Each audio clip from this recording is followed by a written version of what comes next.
this devlog, I'll be talking about the development of Mordhau, what we've been working on recently, and what our plans will be for the future leading up to release.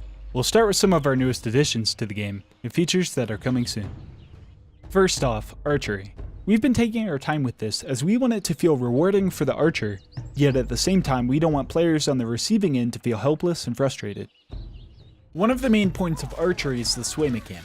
We needed a way to keep bows from being a point and click system, but at the same time, we didn't want to take control away from the player with a random spread, so we've implemented sway into aiming a bow.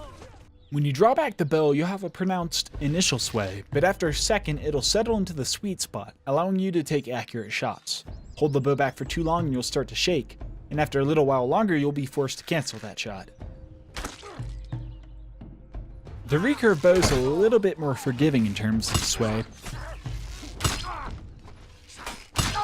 and the longbow is best used for precisely hitting enemies from afar. Meanwhile, the crossbow doesn't have a timing requirement and it can be aimed indefinitely. However, you suffer from no sweet spot and a longer time between shooting. Hitting your target is the first step, but it also matters where you shoot. Armor is important. Landing headshots can be beneficial, but you can maximize your damage output by targeting weaker pieces of armor on players as well.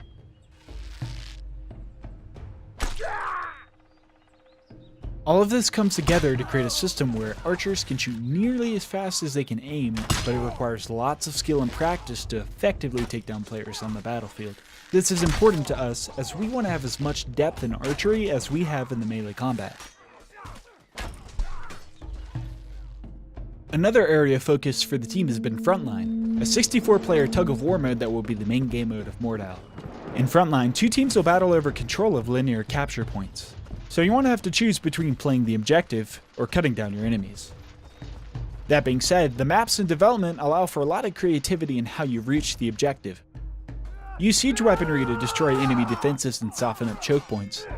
Flank around and open up the castle gates from within. Use traps to deadly effect. Charge down fleeing enemies from horseback and more.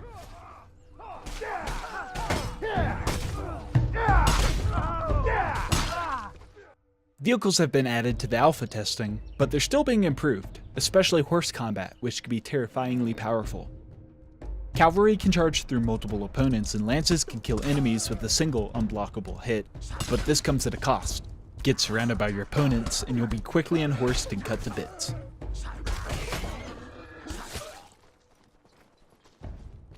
Cavalry also now has momentum-based damage. The faster you're riding, the more damage both you and your enemy will receive from attacks. This makes combat on horseback powerful, but dangerous. Vehicles aren't limited to horses though. Unleash massive projectiles at anyone foolish enough to enter your sights with the ballista, rain death from above with the catapult, and fight your way up treacherous ladders to take objectives. To actually see all these features in game, we need to expand and create maps that are suitable for 64-player combat. This could be seen as our main priority at the moment, and we're hard at work on map production. We've taken steps to redesign and expand the map Grad, giving it a village, farm, and extra fortifications leading up to the castle keep. On the map Camp, we've turned the outlying area into a war-torn battlefield filled with trebuchet, crows, corpses, and more. As for new maps, we've already added two: Tourney, a medieval tournament grounds plus a military barracks, and Mountain Peak, a frigid mountainous encampment with an emphasis on verticality and dangerous choke points.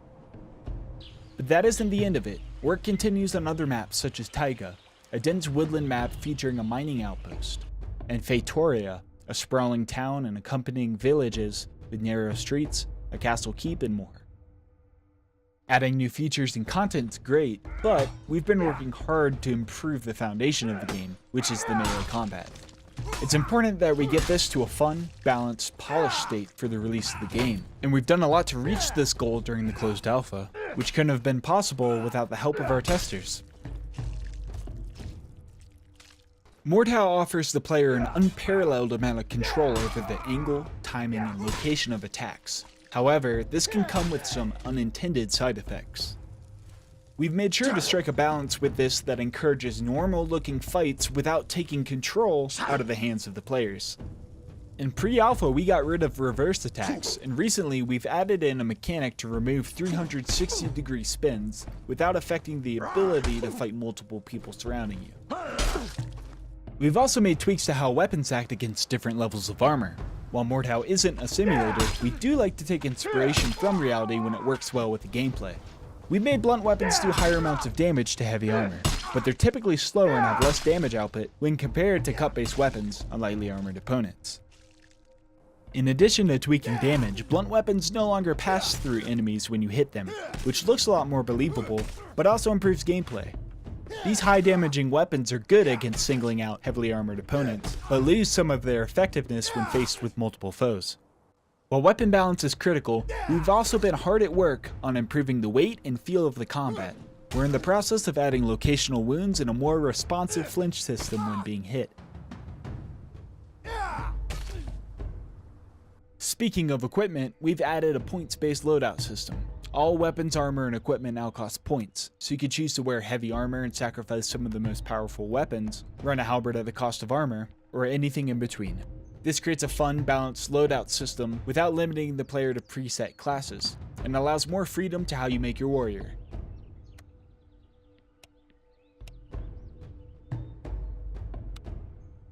Our points-based loadout system is great, but we wanted to add incentives and reasons to play specific playstyles that aren't possible with a selection of armor and weapons alone, to create more depth through adding perks into the mix, which give you extra abilities at the cost of loadout points. For example, if you just want to mess around, we'll have a peasant perk, restricting you to nearly no armor and makeshift weapons such as farm implements and household tools. With large-scale battles, Mordhau needs to have top-notch mechanics in place for fighting in a chaotic battlefield.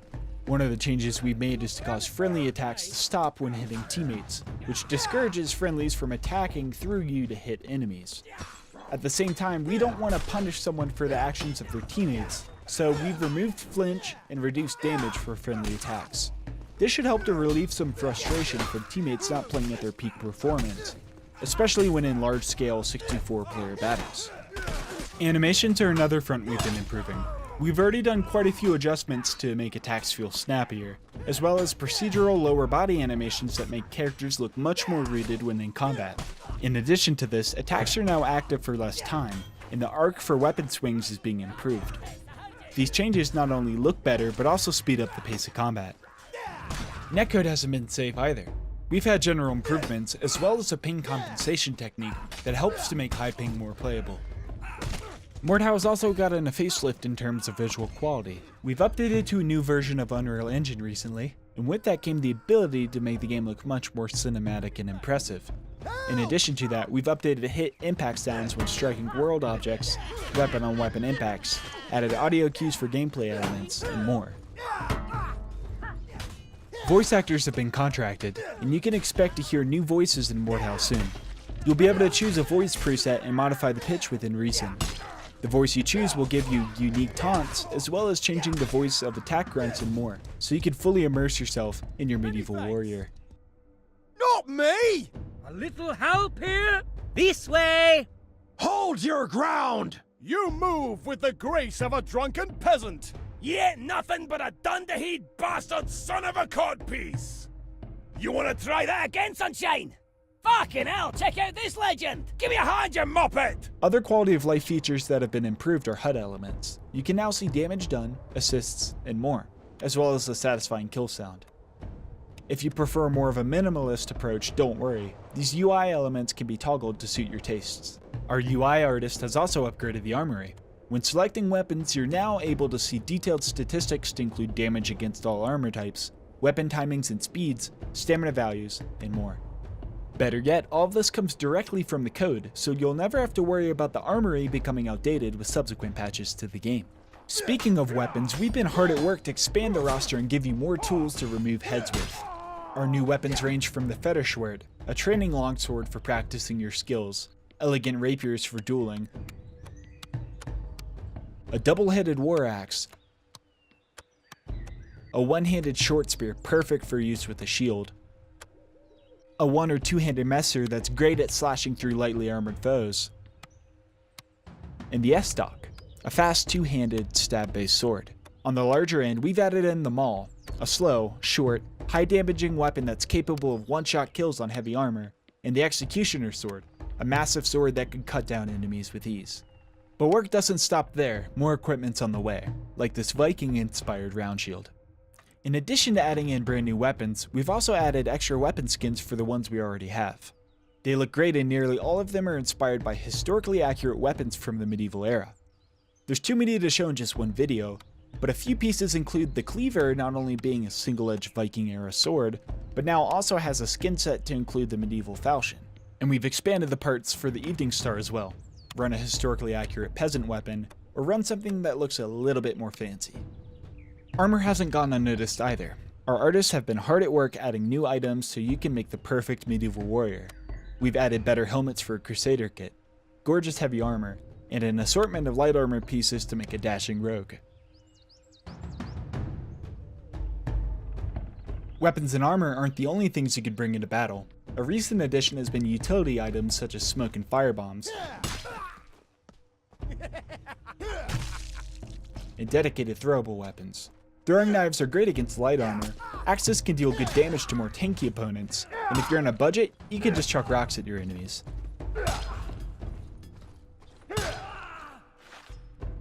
We've just added in the bear trap to the game as well, which can rip the legs off of unsuspecting opponents, or knock you to the ground and leave a nasty scar.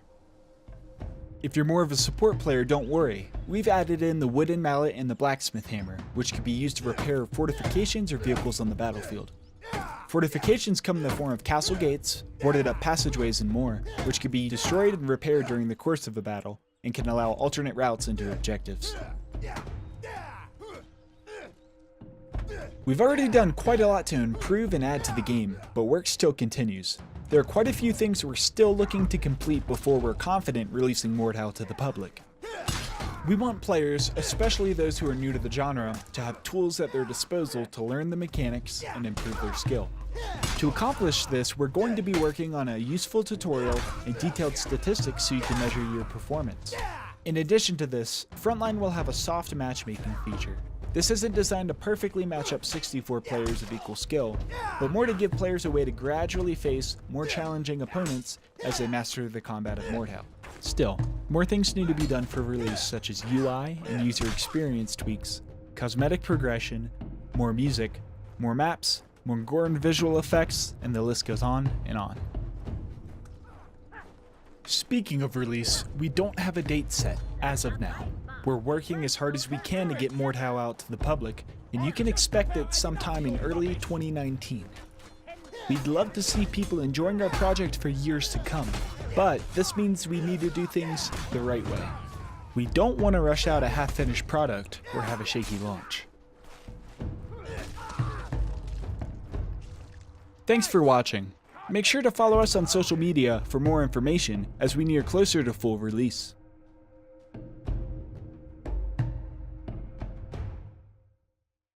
It's time to crack some skulls!